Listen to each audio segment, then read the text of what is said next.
Hola, muy buenas. Bienvenidos a un nuevo episodio del podcast de Psicología Estratégica. Hoy vamos a hablar sobre poner límites y decir que no, respondiendo a una de vuestras consultas. Vamos a escuchar primero el mensaje que me han dejado en el contestador. Buenas tardes, Paola.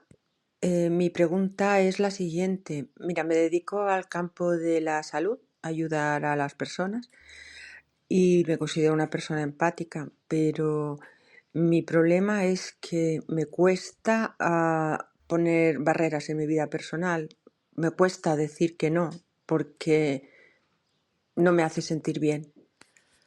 ¿Qué puedo hacer?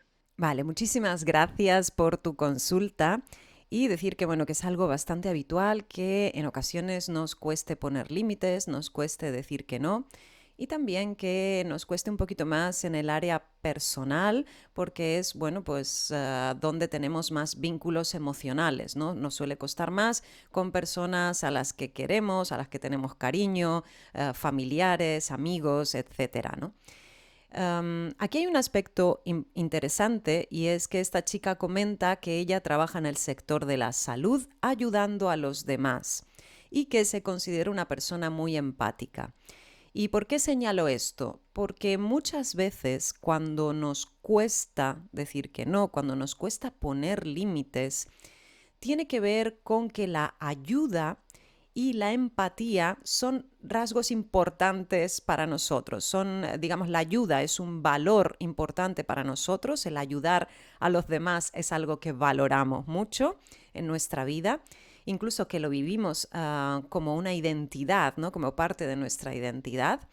Y también el ser personas muy empáticas, empáticas con las necesidades ajenas, con el sufrimiento de los demás. Esto hace, bueno, pues que realmente duela, como dice esta persona, ¿no? Que resulte incómodo el tener que rechazar o poner límites o decir que no cuando nos piden algo, por ejemplo. Aquí hay varios aspectos a tener en cuenta. En primer lugar, habría que escuchar a este malestar, ¿no? A qué es lo que pasa cuando se siente mal decir que no. Puede que haya una malinterpretación interna de lo que significa ayudar. Muchas veces, digamos que está un poquito mal calibrado la manera en la que expresamos la ayuda y tenemos tendencia a sobreimplicarnos, incluso a olvidarnos de nosotros mismos, a, digamos, ayudar de una manera un poco mártir. Este tipo de dinámicas de estar siempre disponible a los demás, de incluso poner las necesidades de los demás por encima de las nuestras, aunque lo hagamos por amor, puede llevar a dinámicas disfuncionales que acaban perjudicándonos. Es así, por ejemplo, como suele darse el síndrome del cuidador quemado. Alguien que se dedica al cuidado de otra persona 24/7, por ejemplo, y está tan volcado en el cuidado, pues, por ejemplo, de un familiar o de alguien enfermo, por ejemplo, que se olvida del autocuidado, del cuidado personal. Aquí el kit de la cuestión, más que trabajar sobre el cómo decir que no, yo invitaría que si observamos este tipo de dinámicas en la que mi valor de la ayuda, ¿no?, está como muy presente, se trata de trabajar el autocuidado. El ser conscientes que para ayudar bien, que para realmente poder acompañar bien a otras personas o poder tener relaciones, digamos, saludables con los demás, no se trata de estar siempre disponible, sino también de cuidar mi espacio personal, de cuidar, bueno, pues eso, mis propias necesidades, de aplicar ese valor, ¿no? Esa empatía y esa ayuda a los demás, aplicarla también a mi propio autocuidado, autoayuda, a la propia empatía conmigo mismo, el cuidar mis propias necesidades. Porque de esta manera podremos tener pues un equilibrio mucho mejor y podremos ayudar mucho mejor. Entonces yo invitaría en primer lugar a revisar si hay algún tipo de creencia distorsionada con respecto a qué significa la ayuda. Si hay alguna parte de nosotros, de nuestra dinámica interna, que sea excesivamente rígida o exagerada, pretendiendo estar disponible 100%, y que si no estamos disponibles en todo momento, entonces somos malos, ¿no? Y nos sentimos mal. Esto por un lado, habría que observar un poco este tipo de dinámicas internas y trabajar este autocuidado, ¿no? Realmente el qué significaría ayudar bien. Recordando que ayudar no tiene nada que ver con sobreimplicarnos, que poner límites no es algo malo, no nos hace egoístas, no nos hace malas personas, que puede que haya esa creencia, ¿no? Por ahí, que es lo que me hace que se sienta mal, ¿no? Como comenta esta chica. Entonces, recordemos que cuidarme a mí mismo, proteger mis límites, mi espacio, mi tiempo incluso, no tiene que ver con el rechazo al otro. No significa que esté rechazando o que no lo quiera o que no lo quiera ayudar. Simplemente es que no podemos estar disponibles todo el tiempo para todo el mundo. Y aquí es importante pues empezar a pues practicar, ¿no? Trabajando un poco pues sí, ahora sí, técnicas que nos puedan ayudar a pues poner estos límites. Y poner estos límites, yo más que es lo que decía, me centraría en reforzar todo lo que tiene que ver con mi tiempo, mi autocuidado, etcétera, etcétera. Podemos utilizar algunas de las herramientas que se utilizan en estrategias de comunicación asertiva, no violenta, como por ejemplo postergar el sí. Esperar antes de comprometerme, si alguien me pide ayuda o alguien me pregunta algo o me pide, y yo tengo tendencias a enseguida estar disponible, lo más probable es que diga que sí enseguida, antes de pensar si realmente tengo el tiempo, si puedo logísticamente acomodarlo, si tengo que renunciar a cosas de mi propio autocuidado para hacerlo, etcétera, etcétera. Entonces, en primer lugar, te invitaría a intentar postergar el compromiso. Si alguien nos pide ayuda o nos dice, no sé, o nos requiere nuestro tiempo para algo, primero esperar antes de decir que sí, para poder darnos ese margen de maniobra y reflexionar. ¿Tengo el tiempo, las capacidades? ¿Es realmente necesario que yo me ocupe de esto? ¿O cómo puedo acompañar mejor a esta persona sin sobreimplicarme?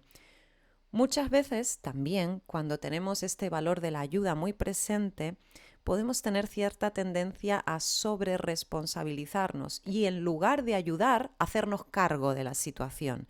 Y eso también nos acaba quemando, ¿no? Por ejemplo, en lugar sería como, imaginaros que un niño tiene que hacer los deberes del colegio, una cosa es acompañarlo, resolver sus dudas, guiarle, corregirle los errores y ayudarle con sugerencias de mejora, aprender a que él aprenda a hacerlo. Y otra muy diferente es hacerle nosotros los deberes, ¿no? Porque lo hacemos más rápido, porque ya nos ocupamos nosotros.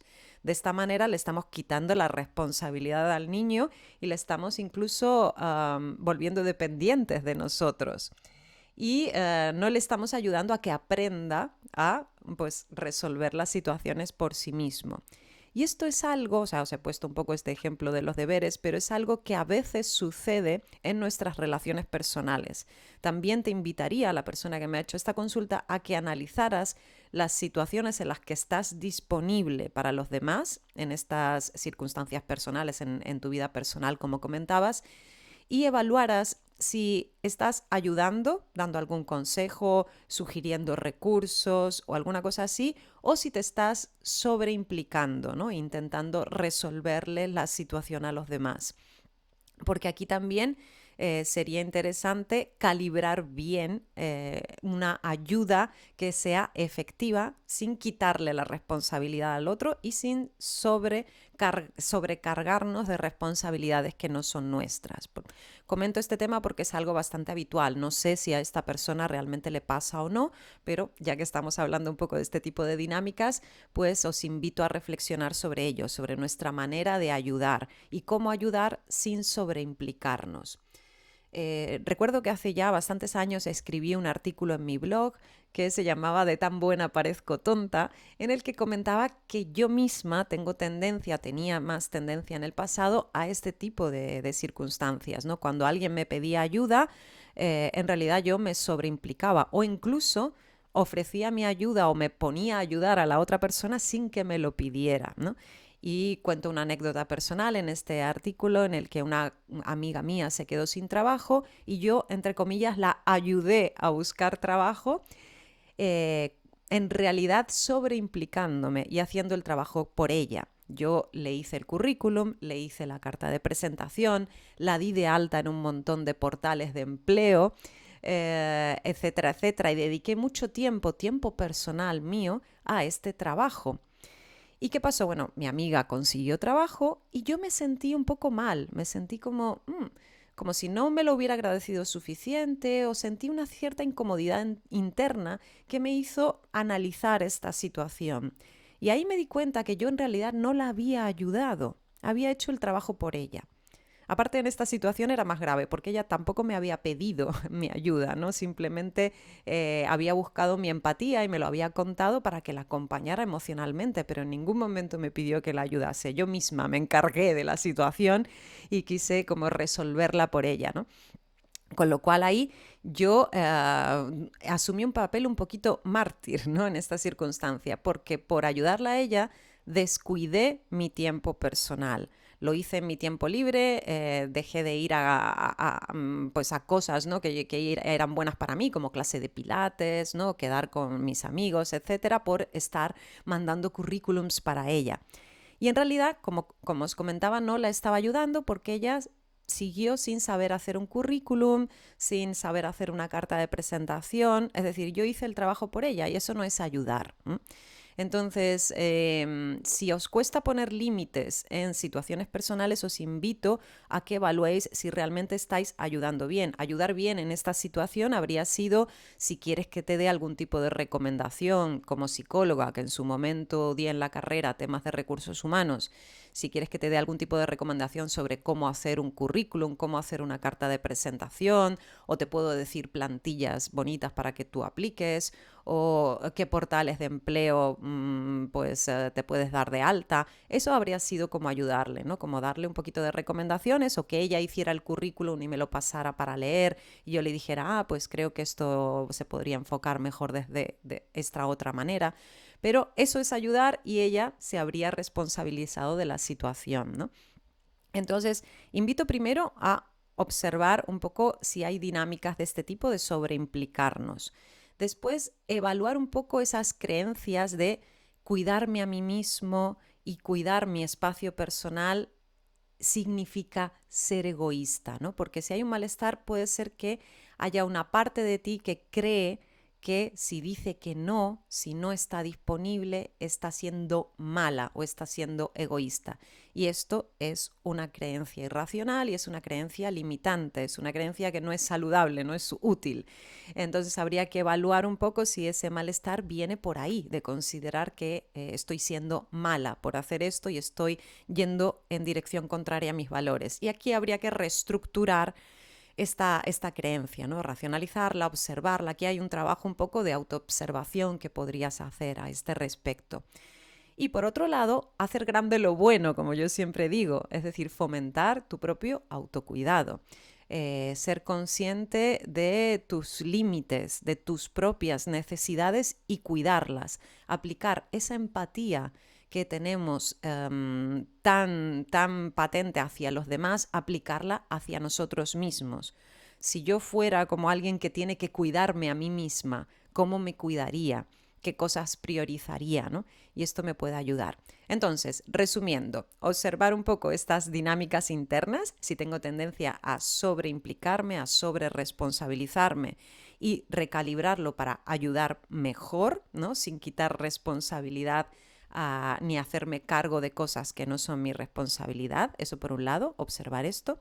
Observar también si hay algún tipo de creencia irracional que considere que estoy siendo mala por poner límites o que estoy descuidando a los demás por no estar disponible todo el tiempo o por decir que no. Y también trabajar un poco con este sistema de creencias y ser conscientes que puedo ser una persona que ayuda a los demás sin necesidad de ser mártir, ¿no? Sin necesidad de descuidarme a mí mismo. Y que de hecho es la mejor manera de hacerlo, porque si no, en realidad estoy agotándome, ¿no? Estoy agotando mi propia energía, no es la manera óptima, ¿no? de estar ahí para el cuidado a los demás. Recordemos un poco esto que os comentaba del síndrome del cuidador quemado, ¿no? Es importante cuidarnos a nosotros mismos, nuestras necesidades, nuestra energía para poder realmente estar ahí para otros. Y por último, el tema que comentaba de intentar postergar el compromiso, postergar la respuesta, es decir, no decir que sí demasiado rápido, no comprometerse con la ayuda demasiado pronto. A veces cuando alguien a quien queremos mucho nos dice, oye, ¿me puedes ayudar en una cosa? Ya decimos que sí antes incluso de saber qué era, ¿no? Y si tengo el tiempo disponible, las capacidades y si lo puedo encajar en mi agenda. Entonces te invito a que pruebes el esperar antes de comprometerte. Decir cosas como déjame que vea si voy a poder o te digo algo en 5 minutos que veo un poco cómo tengo la agenda en esta semana y entonces ahí tienes el tiempo y el margen de maniobra para pensar una respuesta, para evaluar bien la situación y para pensar una respuesta óptima. Otra de las cosas que va a pasar es que a medida que pues des una respuesta negativa, por ejemplo, que digas con asertividad, mira, entiendo que necesites ayuda en esto, pero lamentablemente yo hoy no puedo, o lo que sea, es normal que se sienta mal y vas a tener que empezar a poner esos límites sintiendo esa incomodidad. Y poco a poco eso se irá regulando. Piensa que esa incomodidad tiene que ver a lo mejor con tus valores o con una posible creencia irracional que si pongo límites no estoy ayudando, estoy yendo en contra de mis valores, estoy siendo mala, ¿no? Hay alguna parte ahí que a lo mejor te está juzgando como que estás haciendo algo malo. Entonces ahí habría que empezar a actuar hacia tu propio autocuidado y poniendo esos límites a pesar de esa sensación desagradable.